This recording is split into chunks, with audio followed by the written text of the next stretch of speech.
This is Terrence Kyle with MTAC Roofing Systems doing a roof inspection for James. James, first thing I'm looking for is basically the overall condition of the shingle itself, and then the overall condition of the components. And I'm going to be mentioning anything that may bring a concern to you. Initially, after getting on the roof, first thing I started seeing is that your shingles are blistering. Now, I will say that this is a 3-tab shingle. 3-tab does blister more than architectural. However, the reason why this is blistering is because it's usually due to a lack of ventilation. I'm not sure. You do have ridge vent up here on every single ridge. I don't see why it would be blistering. The only reason I can see why it would be blistering is if there's not a whole lot of attic space, or if the ridge vent was never actually cut. So a lot of times what I see, even when doing full roofs, is that the ridge vent can be installed. However, if the ridge vent is never cut, then air can't get out as fast as it's coming in. So through your soffits, cold air never comes in, hot air never goes out, so it stays stagnant and causing the shingle to actually blister. Once this shingle gets so hot, what it does is it cooks that asphalt, leaving blistering marks just like you see here. Now, if I walk on the front slope, very minimal blistering up here. I'm gonna put the camera very close to it. You've got a couple little small blisters, not a whole lot of blistering. Then you get to this side and you got a ton of blistering. You can see there's blistering across this whole entire slope here. Over here, it's not as bad, but right here, I mean, it's very, very bad. You can see on your hip here, I mean, a ton of blistering. You can see it's blistered so much to where it's starting to cook and get down to that fiberglass.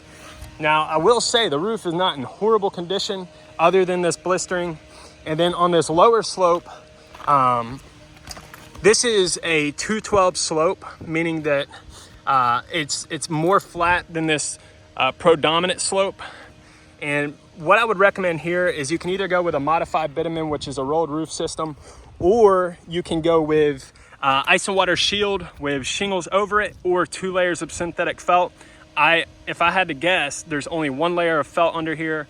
There could be ice and water, but if I had to guess, out of all the things I've seen, is generally there's just one roll, 1 layer of felt, and then shingles on top. But if you're not having problems, that is a super good thing.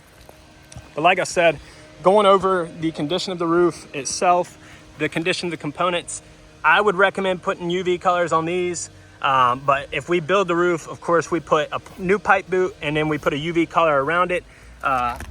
Same thing with all your other pipe boots, and you can tell someone came up here with a UV collar and just never installed it. And you can tell that there's a crack right there. They came up here with the intentions of putting this over the top to cover that crack.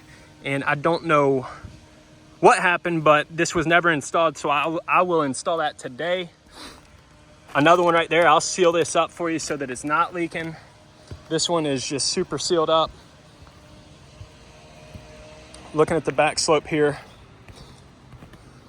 the nail heads are still sealed. You can see those. There was some sealant right here, I guess a cracked ridge vent. That was sealed, so hopefully no water's coming in from right there, but you can tell blistering all the way across this. Like I said, I mean, I truly don't know until I can see attic space, or if your particular house has attic access.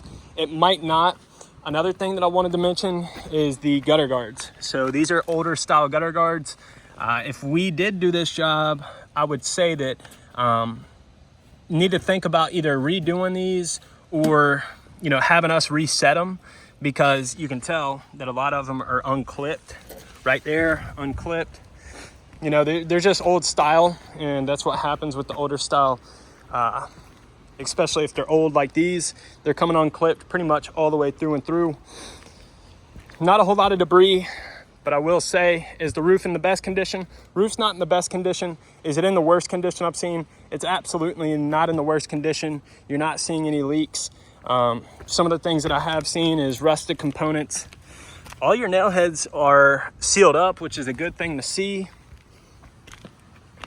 But the biggest concern to me would be the blistering. Now, is this blistering going to cause a leak today? Absolutely not, James. But what I can say is eventually this is what the whole entire roof's going to look like, and it's going to start eating through this asphalt, it's gonna get down to the fiberglass, and that's what you're seeing. The shininess is the fiberglass. Once it makes it down to that mat, then it surpasses the fiberglass, gets down to the headboard, and starts chewing that headboard up. And then eventually, later on down the road, you potentially could have water getting past those seams and potentially bigger problems. But I will get down, show you this video, and we'll go from there.